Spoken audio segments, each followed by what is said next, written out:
আমি এখন আছি শেরপুরের মধুটিলা কাছাকাছি আর কি, একটা টুরিস্ট স্পট যেটা সাধারণত সচরাচর কেউ জানে না। এটা হচ্ছে নলিতাবাড়ি একটা রাবার বাগান। এটা পুরো পাহাড় জুড়ে এটা রাবার বাগান, খুবই অপরূপ একটা দৃশ্য। আপনারা এখানে আসতে পারেন। মধুটিলা থেকে হয়তো বা 9-10 কিলো হইতে পারে। এটা এখানে এসে তারপর লোকজনদের কাছে শুনে শুনে আসতে হবে। এখানে আপনার এমনি কোনো দিক নির্দেশনা ওইভাবে নাই। তো আপনারা যারা ট্যুর ভালোবাসেন তারা আসতে পারেন।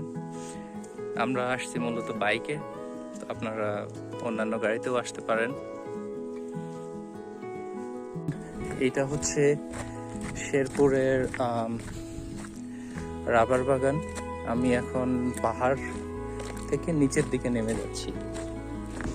তো এইটা হচ্ছে পাহাড়ের মধ্যে রাবার বাগান। এটা দেখতে পাচ্ছেন, এটা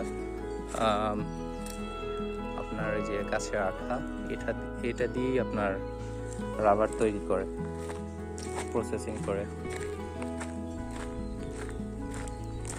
এটা হচ্ছে শেরপুরের নলিতাবাড়ি, এরকম একটাই নাম হবে হয়তো, নলিতাবাড়ি বা নলিতাবাড়ি, এখানে অবস্থিত।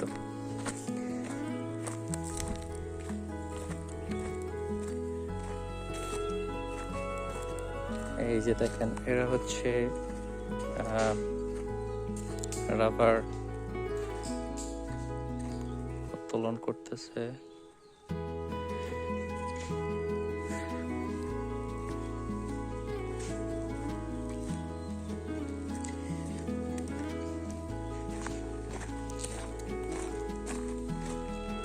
তো আপনারা যারা আসলে ট্রাভেল ভালোবাসেন তারাই একমাত্র প্রকৃতি উপভোগ করতে পারেন। এবং আপনারা জানেন যে আমি ঘুরতে অনেক ভালোবাসি। তো এইখানে বলতে গত 4-5 দিন ধরেই 5-6টা জেলা একবারে আমার বাইক সঙ্গে করে নিয়ে বন্ধু রাকিবের সঙ্গে এইটা ঘুরতে আসছি। তো এইটা একটা বলা যায় যে ট্যুর করার একটা নেশা। এই যে দেখেন, এটা হচ্ছে সেই আঠা, আপনার ওরা নিয়ে এটা পরে প্রসেস করবে। এই দেখেন, এটা হচ্ছে পুরো সম্পূর্ণটা হচ্ছে রাবার বাগান। এই যে এটা হচ্ছে আমার বন্ধু রাকিব, ও ভিডিও করতেছে ওর ফেসবুক ফলোয়ারদের জন্য। এই যে ওইটা হচ্ছে ইন্ডিয়া, আর ওই যে উনি হচ্ছে রাবার কালেক্ট করতেছেন, রাবারের আঠা।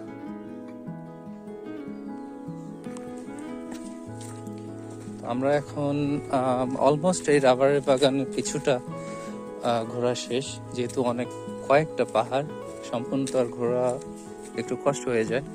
তো যতদূর সম্ভব আমরা ঘুরলাম, এখন অন্য একটা প্লেসে যাব। আজকের চিন্তা যে শেরপুরের কয়েকটা উল্লেখযোগ্য টুরিস্ট প্লেসে যাব আমরা, এবং সর্বোচ্চ মজা যেটা আর কি ট্রাভেলের, সেটা নেওয়ার চেষ্টা করব।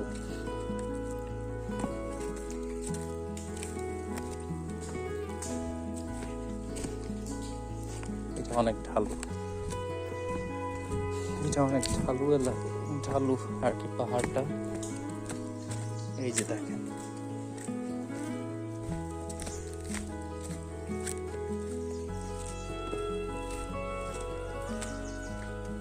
ওই যে ওইখানে একজন মহিলা এই রাবারের আঠা কালেক্ট করছেন। ওই যে আপনারা হয়তো দেখতে পাচ্ছেন কিনা জানি না, ওই যে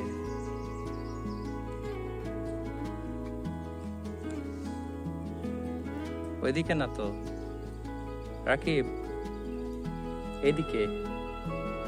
তুমি তো পথ ভুলে গেছো। আমার বন্ধু রাকিব ঘুরতে ঘুরতে ও পথই ভুলে গেছে।